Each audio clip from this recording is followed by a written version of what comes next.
Merrimack Sports Network. I'm Julia Payno. And I'm Danae Angiulo. Today we have a jam-packed and an exciting show, to say the least. We're going to be covering a lot of intramural sports action as well as catching up with our varsity track team. Our first segment is on intramural basketball. We will be taking a look at both A and B League action down at the MPR. Over the weekend, the Merrimack men's lacrosse team showed us that they're not only national champions when it comes to lacrosse, but also on the intramural basketball court. I couldn't have said it better myself, Julia. The Merrimack men's lacrosse team makes up the B League basketball team, the Charlestown Thieves. They currently hold a 5-2-0 record after a 58-44 win over Latique Boulers. Dom Thomas was at the MPR to catch all the action. Let's go see what he had to say. We're here with Nick Shanley, guard for the Charlestown Thieves in the Sackowitz Center basketball courts. Tonight's matchup, the Charlestown Thieves versus Jelly Fam. Second half just started. Nick, how do you think the game's going so far? So it's going pretty good. Got to get on the boards more and push the break a little more. Well, personally, I see you out there getting all those rebounds, throwing up some threes. You know, what do you have to say to all those younger kids that aspire to be just like you when they grow up? Yeah, just shoot the three. That's all it really is. Shoot the three. Well, lastly, what do you guys look for in the rest of your playoff push here? We're looking to take down the underclassmen on the lacrosse team, and kids are a bunch of punks, so take it to them. There you have it. Nick Shanley from the Charlestown Thieves. Back to you in the studio. The Charlestown Thieves certainly stole Monday night's game. They certainly did, Danae. They must have had the town on repeat Sunday night to get some inspiration. After seeing the stellar performance by the Charlestown Thieves, the Caballos faced off against Doggy Daycare in the 5v5 A-League playoffs. They pulled out the win, scoring only 6 more points, winning with a score of 55-49. Naffy Collins was there to catch all of the action. Let's see what she had to say. We're back at Merrimack College intramural basketball. The Calabas versus the Doggy Daycare, playing a very lively game right now, as we can all see.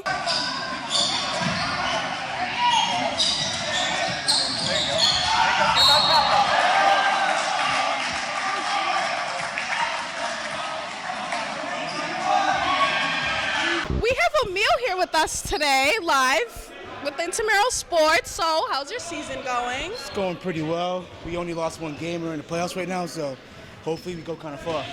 That's very good. And you think you're going to take this more serious onto the next level? I mean, we'll see how this season goes. If we take a chip, then we'll probably see what goes after that. But for now, we'll go game by game and see what happens after that. It definitely was an electric game, to say the least, Danae. It sure was, and it looks like the Caballos are really trying to win an intramural sports championship, whether it be for basketball or floor hockey. They certainly are, Danae. I've been to an intramural hockey game before, and it sure is one of the most competitive sports here at Merrimack College. Absolutely. The Caballos brought their A game the other night, crushing Haverhill Hockey 14-4 in their final regular season game. Skylar Jordan is one of the most multitasking people I know, not only catching the action on the sidelines, but also playing for the Caballos and scoring 2 goals by the end of the game. Skylar caught up with Caballos head coach Robbie Cipro and player Giuliano Doricio. Let's see what they had to say. I'm here with Caballos star player Giuliano Doricio and head coach Rob Cipro. G, what can you say about the win tonight? Great win. We're on an excellent run right now. Head coach brought us in a couple hours before game time and was like, we got a big game. Team's in last place, so we got to take advantage of that and hit the goalie early. We've had a great run of awesome goaltending. Dante Leone, kid's getting pretty cocky now, but his glove is just snapping. And played hard. We're not taking any prisoners, and let's get her going. Coach Cipro, what was your game plan coming into tonight? Look, I just told my guys play hard. We're going to put pucks on the net. We're going to stop goals, and that's just how we're going to play. We're going to play hard.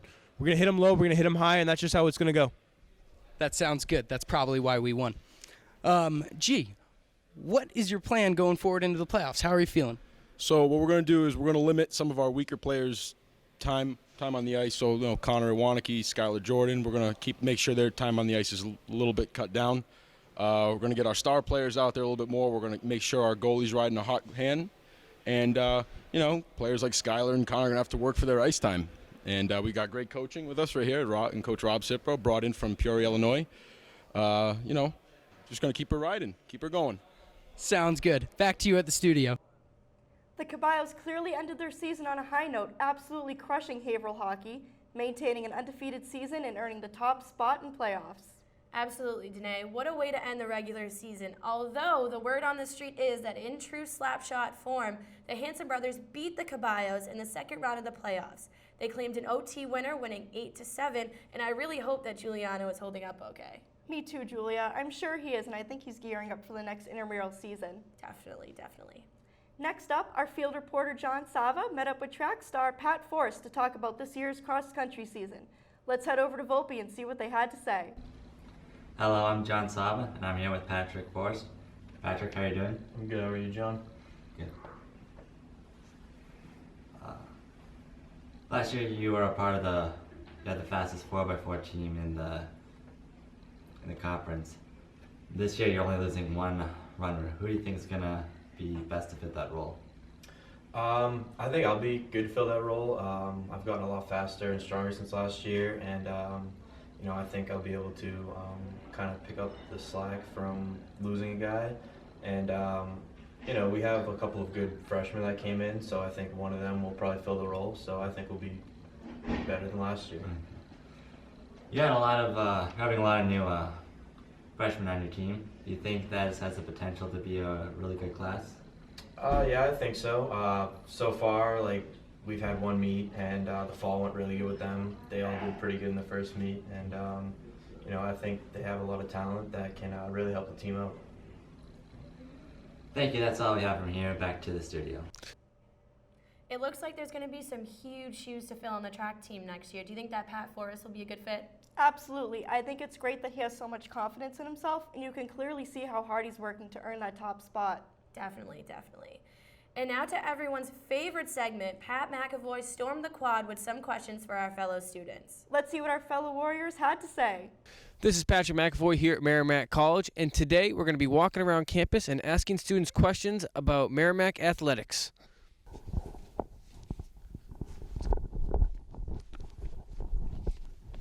Hey man, can I ask you a question?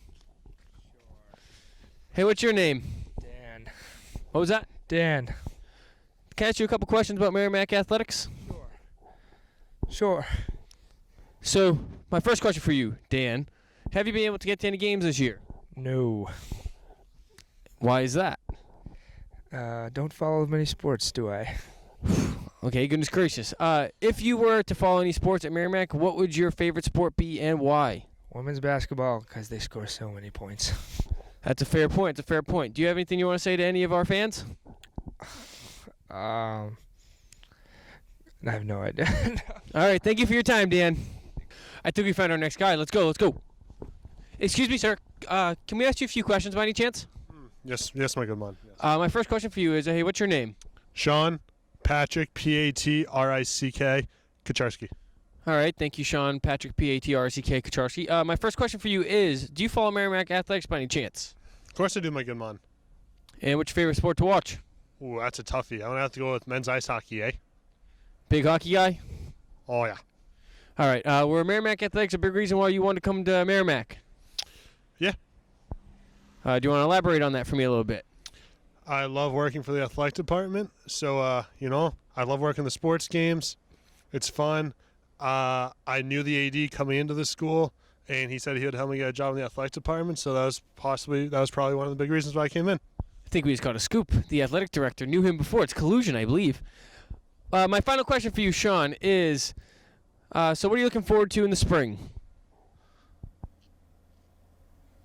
Athletics-wise. Thank you for clarifying. Probably watching our women's lacrosse team. I heard they're going to be good this year. All right, thank you for your time. I appreciate it. Those are pretty crazy. Now let's send it back to the studio for the rest of the show.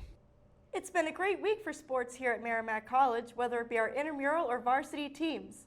And it's certainly shaping up to be a great spring semester for our athletes. It sure is, Danae. I hope after today's show, everyone heads out to see the remaining action in the intramural field for the end of the semester. As always, I'm Julia Payno, and you can visit merrimackathletics.com for more information. And I'm Danae Angiulo. Stay classy, Merrimack College.